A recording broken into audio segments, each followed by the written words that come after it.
პარტია ახარია საქართველოსთვის ერთ-ერთი ლიდერი ტატა ხვედელიანია. ჩვენ თეთრად გამარჯობა ტატა და მადლობა რომ გვესტუმრეთ. მადლობა თქვენ მოწვევისთვის.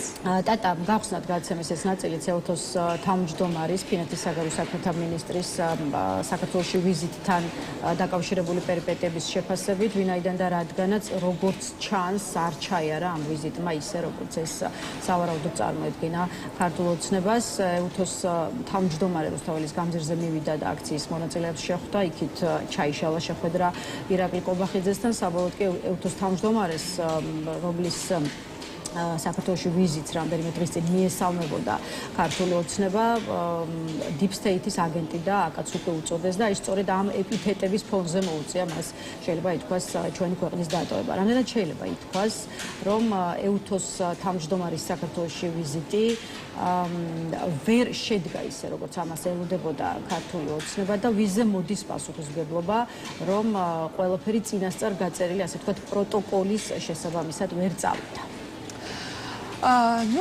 პირველ რიგში უნდა ითქვას, რომ ეს შეხვედრა ისედაც დისკომფორტული იქნებოდა ოცნების პრემიერისთვის, იქიდან გამომდინარე, რომ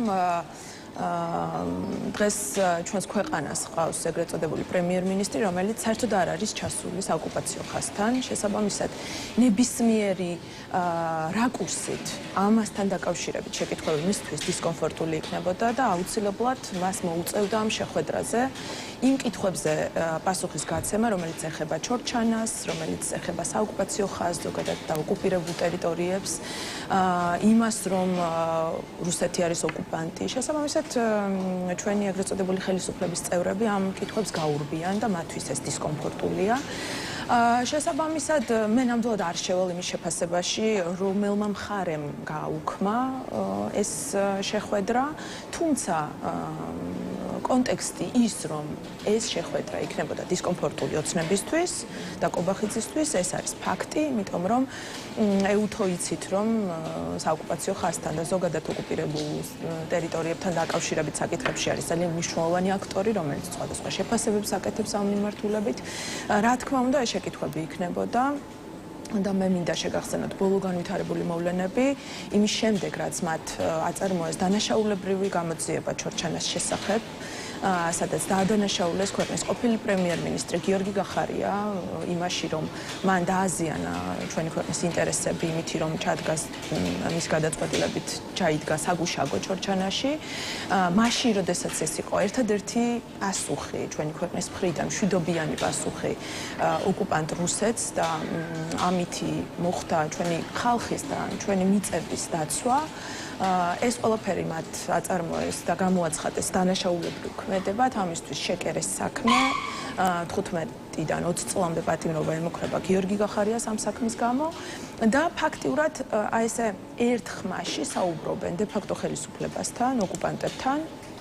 იმასთან დაკავშირებით, რომ ეს იყო დანაშაულებრივი ქმედება, ამას მოყვა ის, რომ ჩორჩანას საგუშაგოს აღების მოლოდინი შეიქმნა დე-ფაქტო ხელისუფლებაში და ეს ყველაფერი არის თვალნათლად დაუბრუნდეთ და მინდა რომ გადაუხვიოთ ამ თემიდან და შორს წავიდეთ. ქართული ოცნება განსაკუთრებით გააბრაზა მაინც იმ ფაქტმა, რომ EU-თოს თავმჯდომარე მივიდა რუსთაველის გამზირზე და შეხვდა აქციის მონაწილეებს. აი შალო პაპუაშვილი უმტკიცებს საზოგადოებას, რომ ფინეთის საგარეო საქმეთა მინისტრმა, რომელიც აი სწორედ EU-თოს თავმჯდომარეა, აქციის მონაწილეებთან მისვლით ქართველ ხალხს აჩვენა, რომ ხარს უჭერს ძალადობრივი გადატრიალების ორგანიზატორებს. აი თქვენ რა მესიჯს ხედავთ ელინა ვალტონენის რუსთაველის გამზირზე მისვლაში, სადაც თითქმის 1 წელია მართლაც პროტესტი იმართება. რა თქმა უნდა, 1 წელია. უთხრა თუ არა EU-თოს თავმჯდომარემ საზოგადოებას, რომ დიახ, ქართული ოცნება უნდა გაუშვა.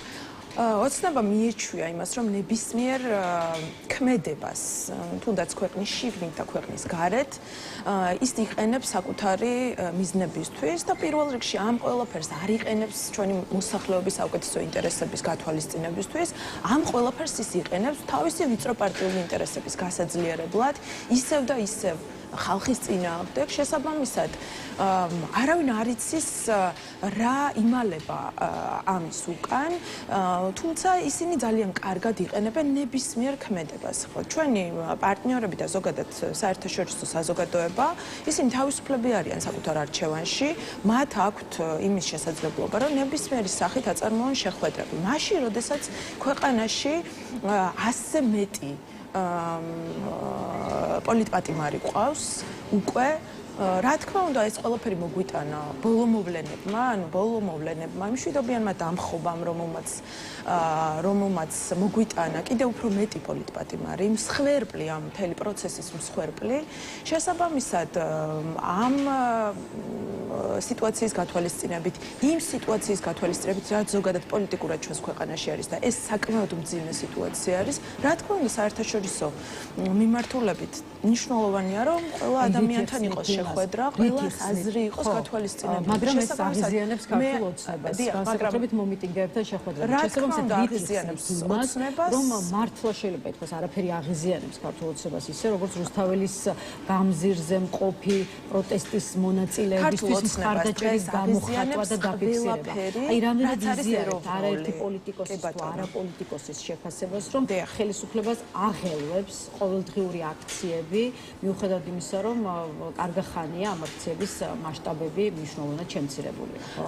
ხელისუფლებას ძალიან აღელვებს აქციები, ხელისუფლებას აღელვებს ყველაფერი ის, რაც მისი უსუსურობის მაუწყებელია და რეალურად დღეს ოცნება არის ძალიან უსუსურ დღეში და ეს დასტურდება სწორედ იმ გადადგმული ნაბიჯებით, რასაც დგამს ოცნება.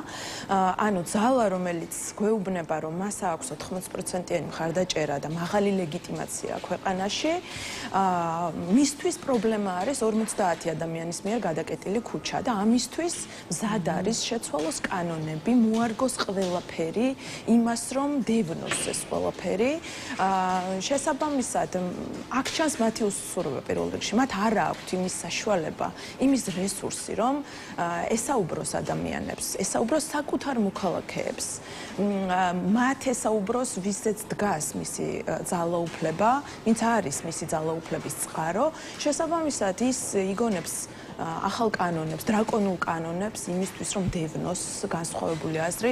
მალე ალბათ განსხვავებული განძირზე ყოველდღიური საპროტესტო შეკრება, თავარი სამიზნე, ასე ვთქვათ, იმ ახალი კანონებისა.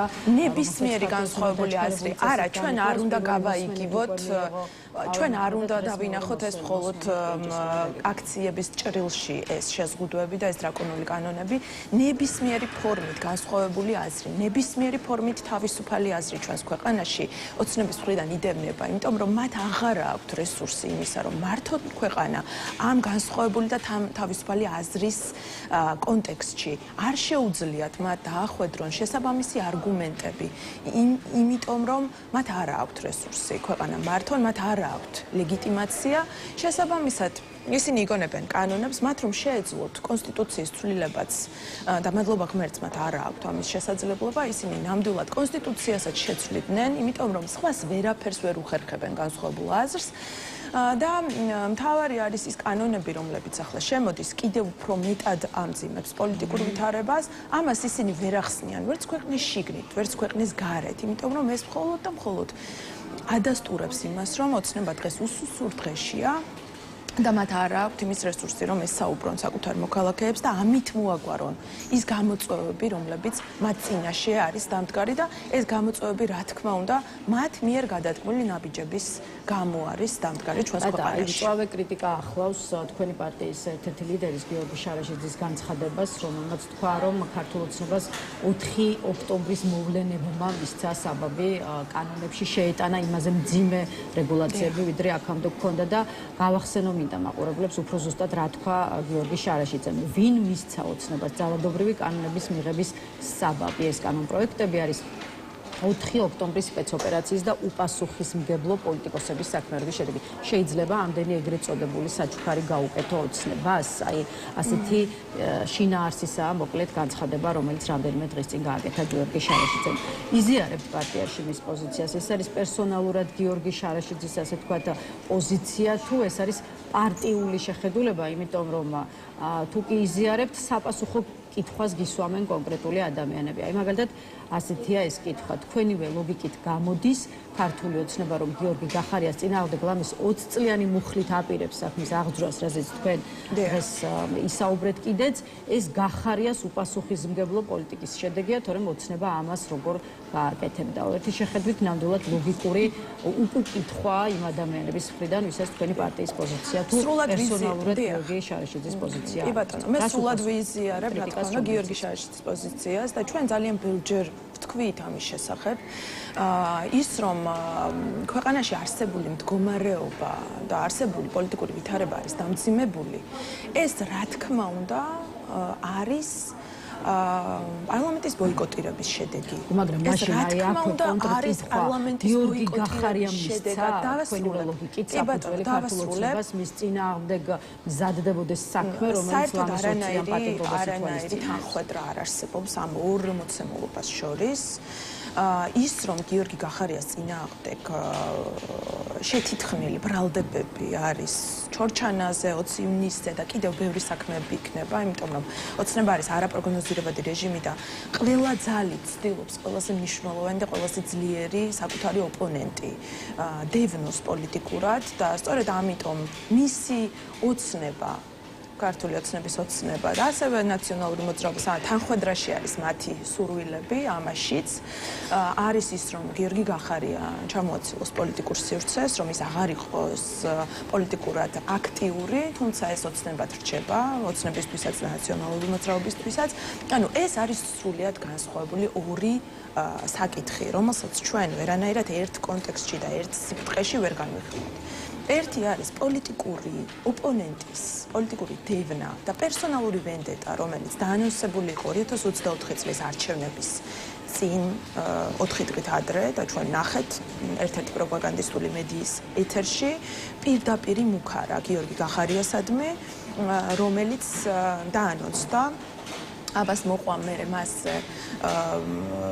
ესე იგი ბათუმში იყო კონკრეტულად ფიზიკური ანგარიშწორება მის მიმართ, ასევე იყო თბილისის აეროპორტში, აი ეს ყველაფერი არის ჭირდება ქართულ ოცნებას საბაბი გადადგას ის ნაბიჯები, რომლის გადადგმაც მას უნდა. რა თქმა უნდა, ძალიან ჭირდება, იმიტომ რომ გიორგი გახარია კითხვებს იწვევს. მისი უმნიშვნელოვანესი ოპონენტი იწვევს, რატომ ემთხვევა ბოლო პერიოდის განმავლობაში გიორგი გახარიას პარტიის პოზიციები რიგ საკითხზე ქართული ოცნების პოზიციებს და მეტიც ალბათ თავადაც ისმენთ ხო არაერთი პოლიტიკოსის თუ ამ შემთხვევაშიც არაპოლიტიკოსის შეფასებას და განცხადებას იმის თაობაზე რომ უკვე ვეღარც გაურკვევიან სად არის გიორგი გახარიას პარტია ოპოზიციაში თუ არის ხელისუფლებაში. ჯერ პირველ რიგში დაუბრუნდები იმ შეკითხვას რომელიც თავიდან დასვით ძალიან მნიშვნელოვანია ჩვენ ვთქვათ ამ პროცესში, აი ამ თვითმმართველობის არჩევნების შემდეგ.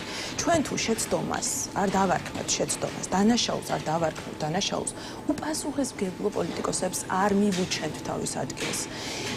არ ვუბიძგებთ მათ, რომ აიღონ პასუხისმგებლობა ყველაფერი იმაზე, რაც ხდება ჩვენს ქვეყანაში, ჩვენ ფიზიკურად წინ ვერ წავალთ, ჩვენ არ ვერ გვექნება იმის ამბიცია, რომ ჩვენ ერთმანეთს უკვე მთელ რიგ საკითხზე თქვენი პოზიციები ქართული ოცნების პოზიციებზე. ემთხვევა თქვენი და ქართული ოცნების შეფასებები 4 ოქტომბრის მოვლენებზე, ემთხვევა თვითმმართველობის არჩევნების ბოიკოტისტების შესახებ, ემთხვევა საპარლამენტო მანდატების გამოყენების საკითხზე, ემთხვევა კიდევ ერთ თემაზე, რაც ცალკეული ოპოზიციონერი პოლიტიკოსის დაპატიმრებას უკავშირდება და სხვათა შორის ამ შემთხვევაშიც გიორგი შარაშიძის განცხადება მაქვს ხედველობაში, მან გუშინ თქვა ჩვენს ეთერში, რომ 6-7 თვიანი პატიმრობების ჰეროიზაცია უნდა დასრულდეს. არ ვამბობ, რომ ეს ხალხი ნებით წავიდა ციხეში, მაგრამ პასუხისმგებლობას გაექცნენ. პირობითად გვარამიას რაც გამოარჩევს სანიკიძისა და წითლიძისგან, ისაა რომ უფრო ჭკვიანი აღმოჩნდა ეს არის მოკლედ ამონარიდი გიორგი შარაშიძის განცხადება. მაინც რა პასუხი გაქვთ კითხვაზე, რომ ფაქტობრივად გიორგი გახარიას პარტია საუბრობს ისე, როგორც საუბრობენ ქართულ ოცნებაში. გიორგი გახარიას პარტია და ჩვენი პარტია ყოველთვის საუბრობს იმას, რაც არის სიმართლე. ჩვენ არასოდეს არ მოგვიტყუებია ჩვენი ამომრჩეველი და ქართველი ხალხი. თუნდაც მძიმე და ძალიან მწარე სიმართლეს ჩვენ ყოველთვის ვამბობთ, ამისთვის ჩვენ ვხდებით ხშირ შემთხვევაში დარტყმის ობიექტები, იმიტომ რომ ოცნების მხრიდანაც და ნაციონალური მოძრაობის მხრიდანაც და სხვა პარტიების მხრიდანაც ჩვენ დარტყმის ობიექტები ვხდებით, იმიტომ რომ ჩვენ არასოდეს არ ვატყუებთ ჩვენს ამომრჩეველს.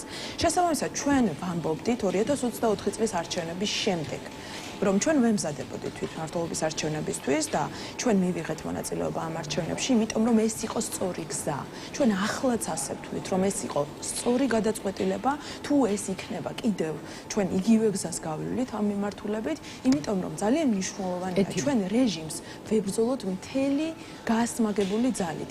ბოიკოტი არ იყო სწორი გადაწყვეტილება. პარლამენტის ბოიკოტირება იყო შეცდომა, შემდეგ უკვე ამ ვითარებაში თვითმმართველობის არჩევნების ბოიკოტირება იყო შეცდომა, იმიტომ რომ დღეს თბილისს ყავს თბილისის მოსახლეობის 20%-ის მიერ არჩეული მერი, რომელიც 4 წლის განმავლობაში განახორციელებს საკუთარ საქმიანობას. კონკრეტული პირების მშვიდობიანი დამხობა, რომელიც აი ამ ყველაფრის შემდეგ წამოვიდა, ეს უკვე იყო დანაშაული, რომელსაც მოგვიტანა დამძიმებული პოლიტიკური მდგომარეობა, მოგვიტანა კიდევ უფრო მეტი პოლიტპატიმარი, ეს ყველაფერი, ანუ რა მინდა რეზუმირებას გავაკეთებ, ეს ყველაფერი და აი ამ უპასუხისმგებლო პოლიტიკოსების მიერ გადადგმული ნაბიჯები, ყველაფერი ეს ისახება ქართველ ხალხზე. მძიმდება უარეს მდგომარეობაში ვარდება ჩვენი ხალხი, ის პოლიტიკური მდგომარეობა, რომელიც რამდენიმე წუთი დაგვრჩა და მინდა რომ ბოლო კითხვა უკვე დავსვა პარტიების და კონკრეტული პირების პოლიტიკური საქმიანობის აკრძალვასთან დაკავშირებულ რეგულაციებზე, კანონპროექტზე და გეგმაზე, რომელსაც ამზადებს ქართული ოცნება. როგორ უყურებთ ამ თემას, ესეც გითხარით, რამდენად ასაკრძალია თქვენი აზრით ნაციონალური მოძრაობა და მასთან დაკავშირებული პარტიები და პირები, რომლებსაც აბრალებს ქართული ოცნება იმას, რომ ვერა და ვერ გაჯანსაღდა ამ ქვეყანაში პოლიტიკური სიტუაცია და აქვე სხვა შორის საუბარი არა მხოლოდ ნაციონალური მოძრაობის აკრძალვაზე, არამედ ქართული ოცნება საუბრობს კოლექტიური ნაცმოძრაობის აკრძალვაზე, რაშიც ყოველ შემთხვევაში აქამდე ლელოს და გიორგი გახარიას პარტიასაც მოიაზრებ და შესაბამისად რამდენად მზად ხართ იმისთვის, რომ ნაციონალურ მოძრაობას, ასე ვთქვათ, თქვენც მიგაყოლონ და თუ კი ასე იქნება, მიდიხართ სახლში თუ ბრძოლას აგრძელებთ სხვა გზებით, ესეც რომ გითხრათ. პირველი, ჩვენი პოლიტიკური ძალა გახარია საქართველოსთვის, მზად ვართ ნებისმიერი სცენარისთვის და ჩვენ ძალიან ბევრჯერ დავამტკიცეთ ეს. ჩვენ მზად ვართ ოცნების რეჟიმთან ბრძოლისთვის და გაასმაგებული ძალით ბრძოლისთვის. შესაბამისად, რას მოიმოქმედებენ, დაველოდოთ და ვნახოთ.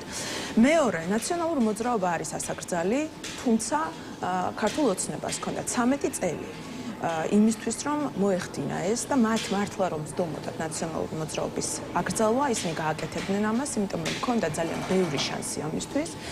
მესამე, ეს ცვლილება, რომელიც შემოდის, არის უმძიმესი და ოცნება ამას ვერ ახსნის ვერც ქვეყნის შიგნით და ვერც ქვეყნის გარეთ, იმიტომ რომ უპრეცედენტო, ძალიან მძიმე მოცემულობის მქონე კანონია, ისევე როგორც სხვა კანონები, თუმცა ამ ვითარებაში ძალიან მნიშვნელოვანია ვთქვათ, როგორ აპირებს ნაცების აკრძალვას ოცნება, როდესაც მის საპარლამენტო სიის 2/3-ს წარმოადგენენ ნაციონალური მოძრაობის წიაღიდან წამოსული ადამიანები, დაიწყებს თუ არა ის საკუთარი რიგებიდან ნაცების წმენდით ამ კანონის აღსრულებას, თუ ეს არის ისევ და ისევ შერჩევითი სამართალით გაჯერებული საკანონმდებლო ჩარჩო, რომელიც ჩვენ აქამდე ძალიან ბევრჯერ ვნახეთ და ის მხოლოდ ასე ვთქვათ, მიშას ნაცებზე გაავრცელებს ამ კანონის. ასეც არის გაცხადებული, ხო, ეხება სწორედ ჩვენ უნდა დავინახოთ ამ დღეს წარმოადგენს ნაციონალურ მოძრაობას და არა ვთქვათ წარმოადგენს. ჩვენ უნდა დავინახოთ. მოკლედ ამბობთ, რომ ნაციონალური მოძრაობა არის ასაკრძალი, მაგრამ გიორგი გახარიას პარტია უნდა დარჩეს. გიორგი გახარიას არანაირი მიზეზი არ აქვს იმისი. გიორგი გახარია გახლავთ ქვეყნის ყოფილი პრემიერ-მინისტრი, რომელიც ერთადერთი იყო, რომელსაც მიიღო სწორი გადაწყვეტილება, თუნდაც ჩორჩანას შემთხვევაში და გიორგი გახარია იყო ერთ-ერთი ყველაზე მნიშვნელოვანი და ეროვნული პრემიერ-მინისტრი ოცნების რიგებში, რომელმაც ძალიან ბევრი გამარჯვება მოუტანა ოცნებას და ის ყველა გამარჯვება, რომელიც თუნდაც ევროკავშირთან ურთიერთობის მიმართულებით გიორგი გახარიამ მოუტანა ოცნებას, აი ამასაც კარგავს დღეს ოცნება და უკან მიდის საკუთარი საკანონმდებლო ჩარჩოებით. მადლობა ტატა, მადლობა იმისთვის, რომ დაგვითმეთ დრო და უპასუხეთ ჩვენს კითხვებს. პარტია გახარია საქართველოსთვის წარმომადგენელ ტატა კვედელიანს დავამშვიდობებით.